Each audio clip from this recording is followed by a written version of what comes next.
Ma'am, নিঃশ্বাস নেব কিভাবে? পূরবীর প্রশ্নে কেঁপে উঠল বিলোনিয়া জেবি স্কুল। বইয়ের পাতায় পড়েছি গাছ লাগান প্রাণ বাঁচান, আর বাস্তবে বাস্তবে একটা তৃতীয় শ্রেণীর মেয়ে এসে জিজ্ঞেস করছে, ম্যাম, সব গাছ কেটে ফেললে আমরা নিঃশ্বাস নেব কিভাবে? একটা প্রশ্ন, একটা কুঠারের চেয়েও ধারালো প্রশ্ন।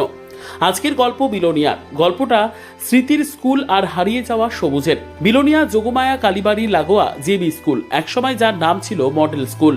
সেই মডেল স্কুলের আঙিনা জুড়ে ছিল আগরের গন্ধ, নিমের ছায়া, নাগেশ্বরের সুবাস আর মেহগনির মাথা উঁচু করা গর্ব। ছাত্রছাত্রীর কোলাহল, ঘণ্টার ধ্বনি, সব মিলিয়ে প্রাণ ছিল। আজ সেই প্রাণটাই কেটে ফেলা হয়েছে। অভিযোগ, রিস্কি গাছের কারণ দেখিয়ে স্কুল পরিচালন কমিটির চেয়ারম্যান তথা কাউন্সিলর দীপা পালের উদ্যোগে কেটে সাফ করা হলো স্কুলের সমস্ত গাছ।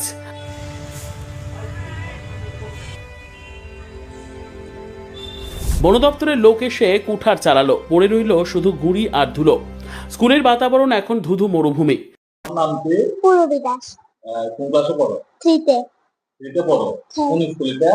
Belonia JB school. হ্যাঁ, কোথায় আছে তোমার স্কুলে? আব্বা স্কুলে গাছ কাটতে লাগছে। হ্যাঁ, গাছ কাটতে লাগছে, দাদা নিঃশ্বাস কলসি চালিব। ও নিঃশ্বাস না, তো গাছ কি দেয়? নিঃশ্বাস দেয়। হ্যাঁ, অক্সিজেন দেয়। ও অক্সিজেন অন থাকে না, না। কাটতে লাগছে। হ্যাঁ। ম্যামের সঙ্গে কথা কইছো? হ্যাঁ। ম্যামের কি কইছো?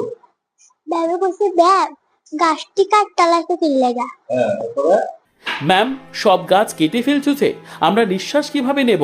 ছোট্ট কণ্ঠ, বড় প্রশ্ন। এই একটা লাইন, আর এই একটা লাইনেই হতবাক গোটা স্কুল। যে বয়সে পুতুল খেলার কথা, সেই বয়সে অক্সিজেনের হিসেব। স্কুলের ভারপ্রাপ্ত প্রধান শিক্ষিকা মৌসুমী ঘোষ পালও এই গণচ্ছেদনে উদ্বিগ্ন। তার বক্তব্য, তিনি শুধু দুটো বিপজ্জনক গাছ আর ডালপালা ছাঁটার কথা বলেছিলেন, কিন্তু হলো উল্টোটা।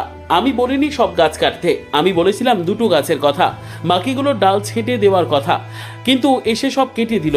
স্কুলে আমি একদিন কাউন্সিলর, তো আমার স্কুল কমিটির মেম্বার, একদিন বলছিলাম আর কি, আমার স্কুলটা অন্ধকার হয়ে দিছে, দিলে একটু পারলে আমার স্কুলটা গাছের ডাইলা টিলা দিয়ে একটু সাদাইয়া আমার স্কুলে একটু পরিষ্কার করে দিয়ে। তো ম্যাডাম যথারীতি তাই না রাজি হয়েছে, বলছে ঠিক আছে। মাঝখানেক আগে এসডিএম অফিস থেকে লোক আইছে, লোকাইয়া আমার ডাকাইছে, আপনারা আপনি ইয়ে করছেন, অ্যাপ্লিকেশন করছেন গাছের লিয়ে? না, আমি তো কোনো অ্যাপ্লিকেশন করি নাই অফিসে। হ্যাঁ অ্যাপ্লিকেশন আছে। আমি তো দেখি, তাইলে আমার কম্পিউটার দেখান, আমি যদি অ্যাপ্লিকেশন করে থাকি আমার কম্পিউটার আমার দেখান।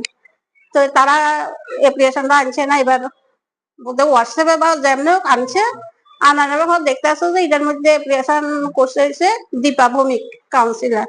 আমি এটা তো কাউন্সিলর না করছে, আমি তো কিছু করি না, আমি তো কিছুই জানি না গাছের ব্যাপারে। আচ্ছা, এবার কাউন্সিলরের আমি সঙ্গে সঙ্গে ফোন করছি, এমন এমন ব্যাপার, তুমি কি অ্যাপ্লিকেশন করছো? হ্যাঁ করছি। এখন তো তারা আইসে গাছ কাটতে, এখন তুমি কি করবা করো, আমি কিন্তু এসবের নাই, আমি জানি না এসব কিছু।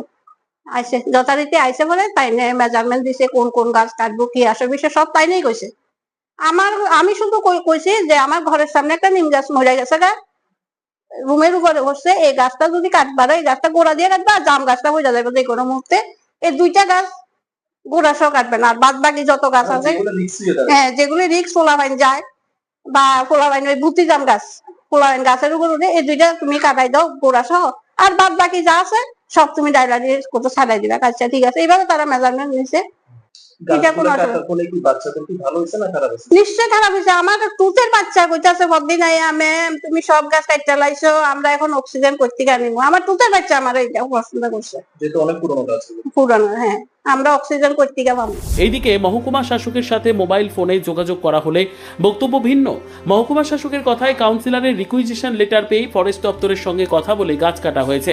কোনো নতুন বিল্ডিংও নাকি হবে না, কোনো গাছ কাটা হবে তার মাপযোগ্য নাকি কাউন্সিলরই করে দিয়েছেন। একদিকে দেশ জুড়ে এক পেয়ের মাকে নাম, মায়ের নামে একটা গাছ লাগানোর ডাক, আর অন্যদিকে বিলোনিয়ার এই স্কুলে মায়ের মতো আগলে রাখা গাছগুলোকেই উপড়ে ফেলা হলো। এলাকাবাসীর প্রশ্ন একটাই, উন্নয়নের নামে কি আমরা ভবিষ্যতের অক্সিজেন বন্ধ করে দিচ্ছি?